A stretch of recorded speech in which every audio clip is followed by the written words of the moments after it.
Welcome to Grace. My name is Stephen. This is Alex. And this is church. Genesis 28, 10-19. Jacob left Beer-sheba and went toward Haran. He came to a certain place and stayed there for the night, because the sun had set. Taking one of the stones of the place, he put it under his head and lay down at that place. And he dreamed that there was a ladder set up on the earth, the top of it reaching to heaven, and the angels of God were ascending and descending on it.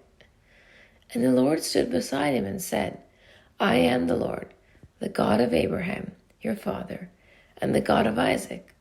The land on which you lie I will give to you and to your offspring.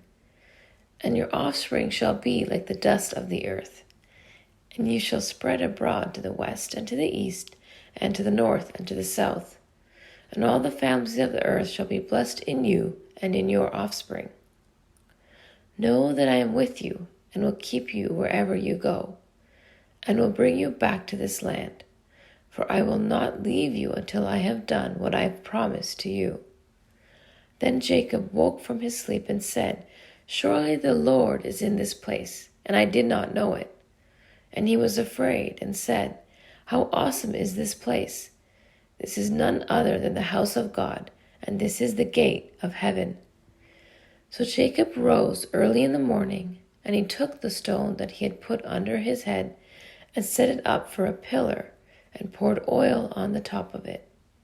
He called that place Bethel, but the name of the city was Luz at the first. You ever been to a beach or to a park and there's sand? How there's so much sand and it gets in your shoe and you can't seem to get rid of it. There's a ton of sand.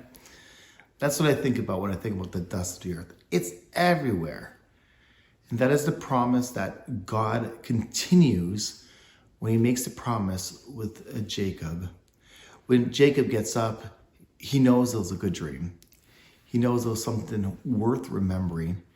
And so he goes and gets a stone. He puts a stone down and he calls it Bethel.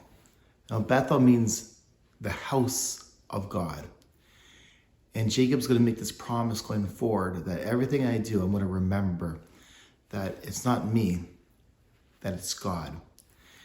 And I'm going to remember that by using this stone as the cornerstone of my house. And from now on, it'll be the house of God. Many years ago, I was at a church camp, and in the church camp, this pastor said something quite profound. He had a really thick Bible, and he pulled out the Bible, and he said, many people think of the Bible as, a closed book. It's a book, they read to learn about, the very beginning to the very end. But what people don't realize is that the story of God is not fully complete. I mean, God knows how it's going to end, but we play a part within it. So how do we find ourselves into God's story? I thought that was quite interesting. Well, starting August, we are going to read through the story of God in chronological order by Max Licato and Randy Frazee. And we're going to have a promotional video just shortly after this. I want to make an announcement that makes me quite sad. Alex, our long-time volunteer, the man at the very beginning of this video, has passed away. If you know Alex, you know that he struggled for a long time with Parkinson's, and his body was slowly deteriorating. And he had one of those, pill boxes labeled, Monday, Tuesday, Wednesday, Thursday, Friday, Saturday, Sunday.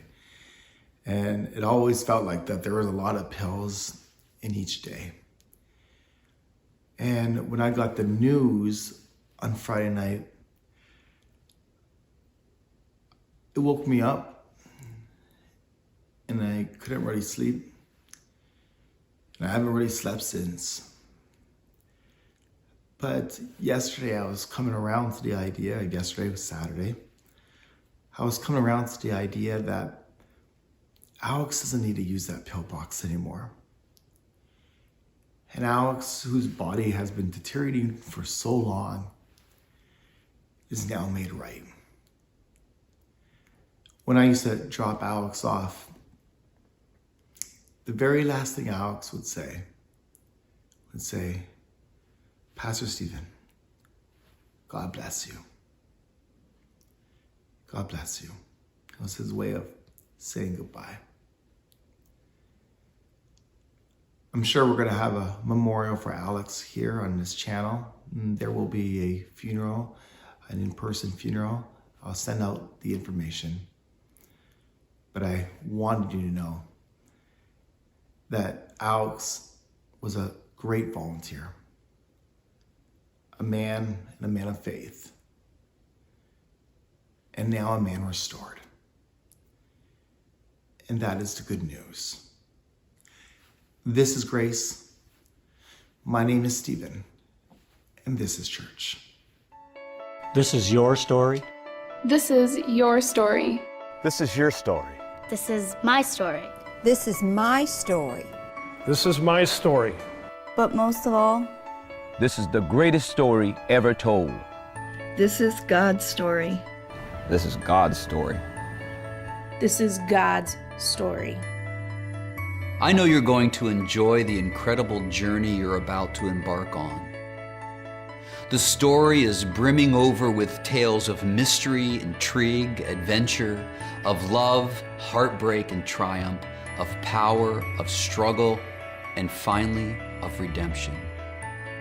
But remember, the Bible is not 100 ancient, unrelated paintings, but a mural all knitted together to tell the story of God's great love for us and the extent to which He will go to get us back. The great thing about this curriculum is that it was designed to encourage everyone in your church to participate, from the congregation to the small group and individual families, to go through the story group experience together. The story will change your life into a reflection of God's plan, God's story. I know you're really going to enjoy and appreciate this wonderful experience as you fully explore how we all fit into the greatest story ever told, God's story. This is God's story. This is God's story. This is God's story.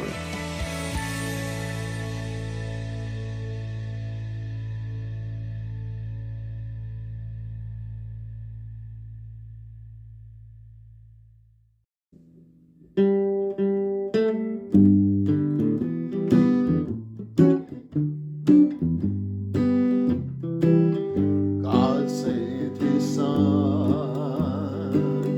They called Him Jesus. He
good.